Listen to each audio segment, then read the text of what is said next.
time to view one of the third largest galaxy that you can see with a naked eye from Earth if you have a very dark sky.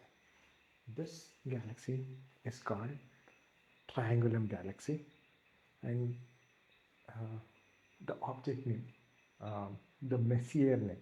I'll explain you Messier later.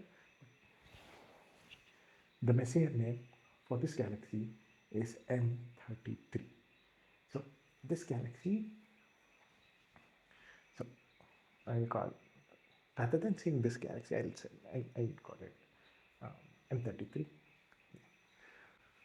Light from here took 3 million years to reach you. This galaxy spans from here to here. It's around 6,000 light years. And I'm not sure if YouTube algorithm shows you, but there are prominent spiral arms that you can see here. All these are the structures, the arms of the galaxy. There are a couple of arms. Compared to any galaxy that you can see from Earth, this is the only galaxy that has more star formation regions. When I say star formation regions, so it's highly active, very active regions. Couple of active regions that I can show you is this below. This is one more. Here is one more. Here is one more. There's one more. There's one more on the top. Let me zoom.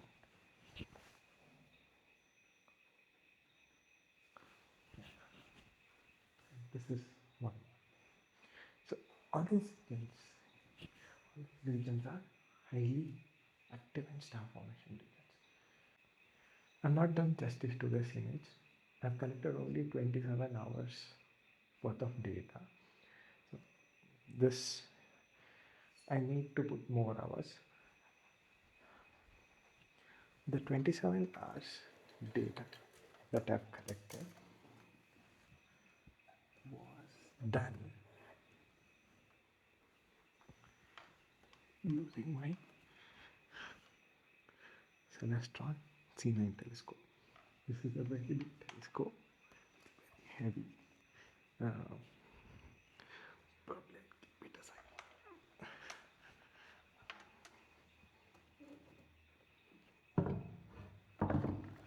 Yeah. Coming back to the galaxy. What else I can say? There is a black hole in the center. I hope so. Is there a black hole in the center? Unlike other galaxies where you hear there is where there would be a supermassive black hole at the center, this galaxy does not have any kind of supermassive black hole. There's no black hole at the center, and I'm not showing you any kind of black hole right now.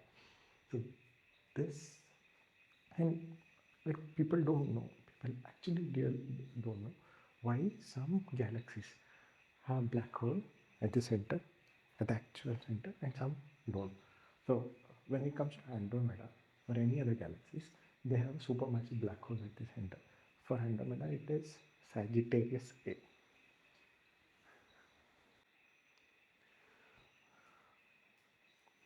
Due to the shape of the galaxy, so this is one of the kind of galaxy where you can see all the arms and all the structures properly.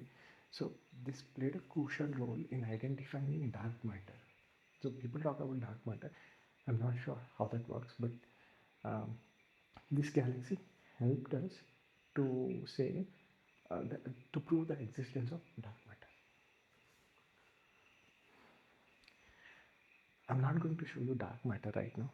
I don't know if dark matter exists or not. I've not done that much amount of research, but there are a couple of structures, darker structure regions that I was able to capture because I've put 27 hours of effort in this. You can see those structures here, here, and here. So let me zoom into that.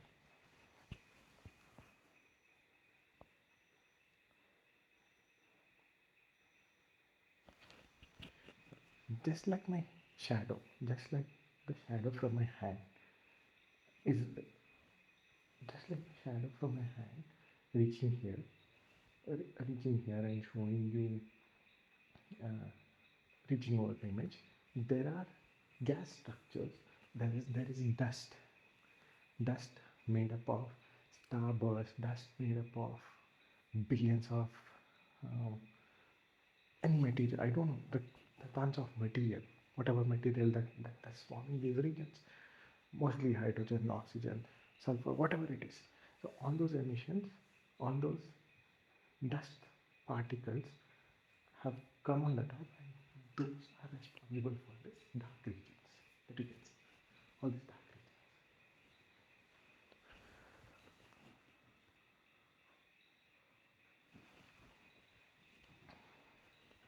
People usually brag about taking pictures of nebulae. Okay, nebula is a gas structures that are formed due to emissions and once again starbursts and all those space activities. But I'm not able to brag about it. But I have captured nebulae in another galaxy. So this is the only galaxy that will allow you to see these structures like this. Uh, this is also a very small nebula formation region. There is There's one more here, there's one more here, there's one more here. There's a big prominent one here. There's one more here. There's one more here. The rest of them is a nebula formation region, but yes. Um, Normally, so I did not explain you why the galaxy is blue in color. Normally, blue color represents blue supergiant stars. These stars are young stars, and young stars normally emit blue blue color. As I said, okay, why they emit blue color?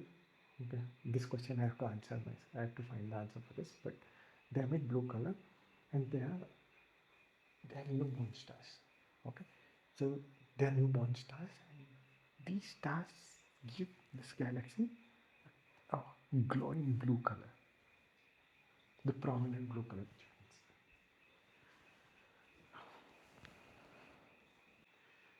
just like a flame. If you have observed a flame when burning something, so the colder parts of the flame.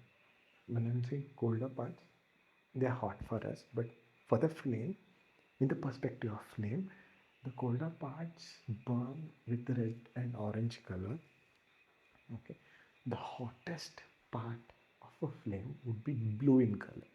Next time when you observe a flame, and if you see blue, that will be more hotter than the orange and yellowish or orangish part or the reddish part. So as I said, this galaxy has many supermassive blue supergiants. So a normal sun, our sun is cooler in temperature. That is why you can see in red. If our sun was a supermassive blue giant, am I saying it wrong?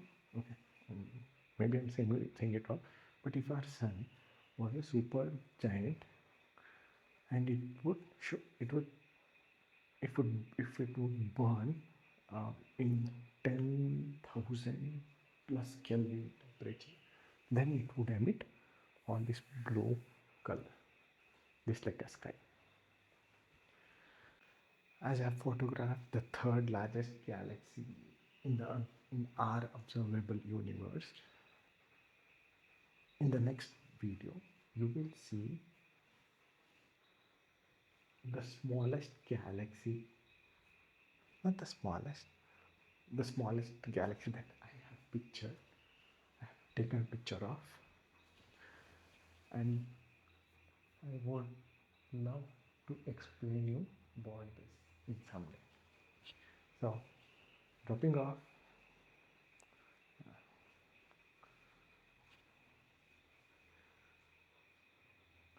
See you in the next video of mine, where I will explain you about this small, tiny galaxy. See you soon.